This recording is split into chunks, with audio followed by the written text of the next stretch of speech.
The third annual Bacon and Beer Classic returns to Citi Field this weekend. The event travels to cities across the country, but in Flushing, organizers will bring home the bacon, with more than 10,000 pork and beer lovers expected to attend the sold-out festival. We're going to be able to walk in, get a cup, and then explore the entire stadium from top to bottom and eat and drink as much as they can. So many different restaurants come out that it's a good taste of all different sorts. More than 50 chefs and restaurants will serve bacon-infused dishes like bacon pretzels, bacon gumbo, and bacon cheesecake. One of the most popular dishes, which is like a s'mores dish, which is a bacon on a stick, but dipped in chocolate, wrapped in marshmallows. For chefs, the event is an opportunity to sizzle with creativity. This ain't your mama's breakfast bacon. We're actually making our maple bacon caramel, cover an entire tray with crumbled bacon and then pour caramel on it so it just really gets embedded. Many bites come from local businesses like Bacon Sliders from Manelli & Sons in Woodside. Beer from more than 120 local breweries will be on tap. This is happening in our borough, so I say welcome in Queens. The beer vendor also looks forward to biting into his favorite bacon style. As thick as possible. There was a kind that was soaked in bourbon that was really good. The festival is about more than just grub and suds. The Bacon and Beer Classic also celebrates the spirit of baseball at the Mets home field. VIPs can actually get down on the field in the dugout and get to sit down in their favorite player's home spot. Attendees will also get to burn calories with games like Giant Jenga and a bungee run. The Indulgent Food Fest also has a philanthropic twist. All leftovers will go to City Harvest. In Citi Field, Tanya Klich, NY1. From ramen burgers to rare antiques, there's something for practically everyone at LIC Flea and Food. The open market's returning to Long Island City for its 4th year. Organizers received thousands of vendor applicants, but Director Elizabeth Aloni says they had room for only 80. Put a real big focus on vintage. We have amazing vintage clothes and vintage furniture. We have a lot of new food vendors, from gluten-free funnel cakes to noodles that you can only get in a small place in China. The gloomy weather didn't stop this family from strolling the market as it opened. I couldn't wait. Since they put the sign up, I'm like, oh, I've got 3 weeks left to go, 2 weeks left to go. I was hoping to find my bubble tea here, but they're still setting up. But for vendors like Michael Brandel, running a booth is hard work. I'm tired. Why are you tired? I've been up cooking for 2 days. The baker of these macaroons hopes the market's exposure will bring her business sweet success. It helps me, number one, to test my product, see how people respond to it, get my name out there. Aloni says she wants to give flea and food vendors more than just an open market. She also wants to provide them with small business advice. We are also an incubator for business, and we work with our vendors to be able to help them be able to market themselves and grow their businesses through teleconferences and being able to be there for them throughout the season. How to serve and approach people and what kind of items to serve. Aloni also says they plan to launch special events, including a musical festival in August. Meanwhile, residents say the market is a great way to discover what the borough has to offer. If you go to the vendors, sometimes if you really enjoy it, you take their business card, you can go to their restaurant, or you can go to wherever their boutique or whatever it may be. The market will be open every weekend through October 30th, rain or shine. In Long Island City, Tanya Klich, NY1. A rebel, let's put it that way, in Queens. He started a lot of trouble. Linda Ramone's late husband, Johnny Ramone, also helped start a new genre of music. She and thousands of fans flocked to the Queens Museum on Sunday for the opening of Hey Ho, Let's Go, the Ramones and the birth of punk. For some, the exhibit sparked a trip down memory lane. This is a great day for the Ramones because here we all are back in Queens, where everyone was born. The Ramones being 4 guys from Forest Hills, it made sense for the Queens Museum to do a deep dive into their history and explore their influence. Organizers say the band's life in New York City influenced the exhibit. It traces the foursome's path as classmates at Forest Hills High School to the downtown nightclub CBGB.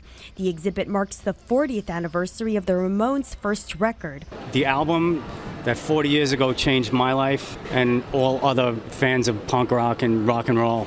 It just re-energized everything. Exhibit organizers collected roughly 400 items, including snapshots, posters, instruments, and lots of leather. Most of the memorabilia came from their tour manager of 20 years. I walk around here and have flashbacks of all the shows we played. The Ramones exhibit is part of the museum's event called Queens International. The biannual event features artists from Queens, but the four from Forest Hills stole the show. The Ramones themselves were very talented with art. Early on the first room of the exhibit is a great drawing by Joey Ramone, and he used to think of it as everybody at CBGB's. It's from 1978, and you could spend an hour looking just at that one drawing. Those closest to the Ramones say the exhibit's location at the Queens Museum is extra meaningful because it's a nod to the band's roots in the borough. I wish that they could have been here to see this. The original name of the exhibit was The Ramones Come Home. The Ramones will be home on display at the Queens Museum through July 31. At Flushing Meadows, Tanya Klich, New York 1. For Flushing restaurants serving budget-friendly meals and dollar dim sum specials, business isn't as hot as it used to be. Gushang Restaurant near Main Street has been open for 24 years, but the owner says changes are sparking fear among many long-standing businesses. The peers around us shut down. It gets me a little worried and nervous because that could be us next. His monthly rent is $10,000, double what he paid in 2006. According to a 2012 State Comptroller study, the average rent rose faster in Flushing than the city as a whole between 2002 and 2008. As the rent goes up, the supermarkets, food costs go up, but it wouldn't be right for us to upcharge every single time. A lot of people, they're blue-collar workers. They just cannot sustain that kind of rent, and that's the reason why a lot of old restaurants are out of business. Rent isn't the only culprit. James Chen runs Flushing Food, which handles deliveries for 200 nearby restaurants. He says 30 have shut down this year, in part because they failed to cater to young customers and tourists. The language barrier, marketing strategy, social media issue. That's why they're not able to capitalize that kind of customer base. There's no update, no websites, no credit card services. It's because they do take fees. Competition is also heating up for older restaurants. Chen says many young and modern food franchises are flooding the Flushing market, and many of them are jam-packing into new food courts like this one on Roosevelt Avenue. That makes me a little nervous because they do have cheap prices and a lot of variety, so we do see a little decrease in sales. Chen says struggling owners should look to new players like Malaysian grill Papa Rich for survival tips. Change the menu, update their renovation. You know what you're selling. The food has to be very authentic.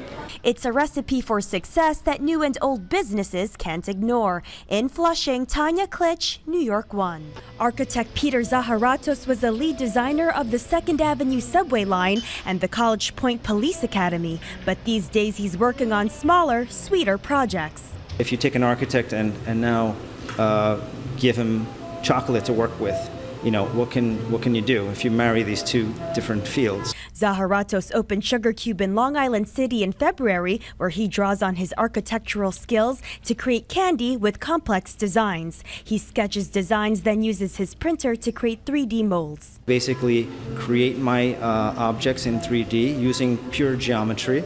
The idea that I'm dealing with metaphoric ideas or symbolic ideas. He says each chocolate bar carries a message or tells a story. Some even tell Greek myths, like this one about Apollo and Cassandra. Basically twisted around a word so no one understood it. So the idea of the tile is that by itself it doesn't have much meaning, but when you apply it against another tile, it basically completes a pattern. Once he constructs the mold, he works with renowned pastry chef Mauricio Santalice. Pastry is very similar to architecture. Pastry chefs make little structures, art objects. They are using different ratios of proportions of the different things.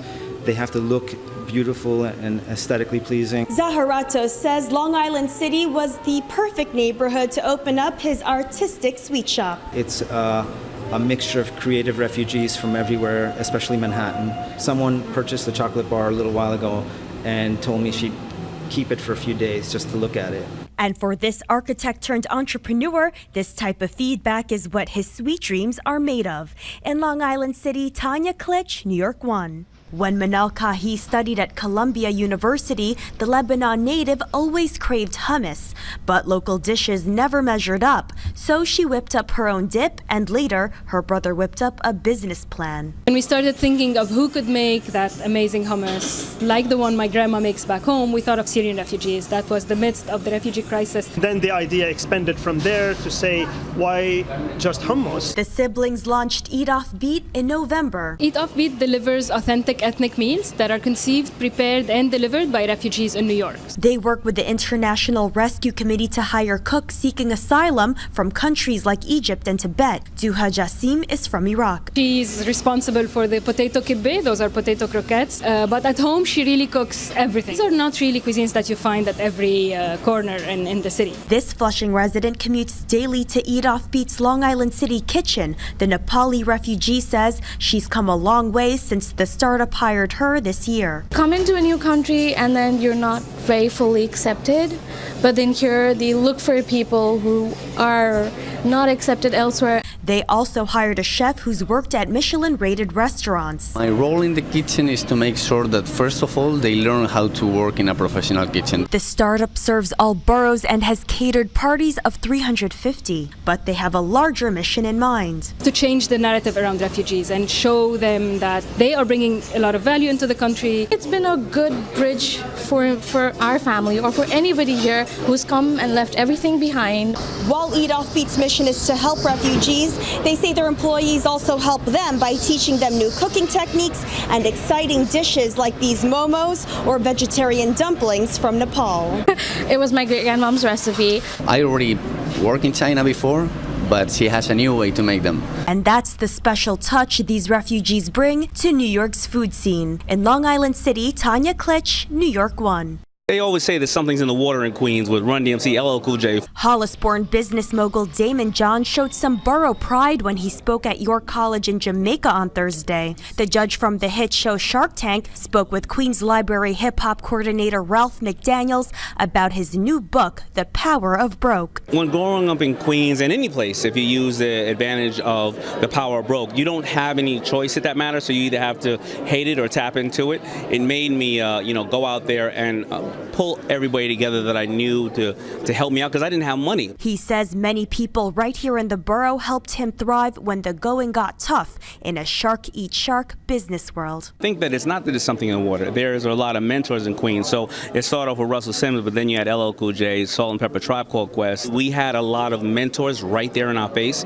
that could show us that there is a path to success. John says he didn't let dyslexia or a $40 budget stop him from turning FUBU into a $6 billion fashion empire in the 90s. Local leaders say it's important for the community and young people in particular to learn his story. He's the manifestation of what they can be in their life. It's a neighborhood gentleman who has done extremely well. Your college students were thrilled to hear words of business wisdom from the star. I have a fashion venture that I'm so excited about starting. McDaniel says DAYMOND John's visit is just one part of his plan to revive the hip-hop community in Queens. Created some programming that would go throughout the 65 libraries that exist in the Queens library system, from the art of DJing to the art of breakdancing, the art of graffiti. I'm a product of this amazing environment, and I want them to know they can do it as well. John told attendees that McDaniels is a lifelong mentor. He says it's living proof that where you come from can be a powerful engine for success.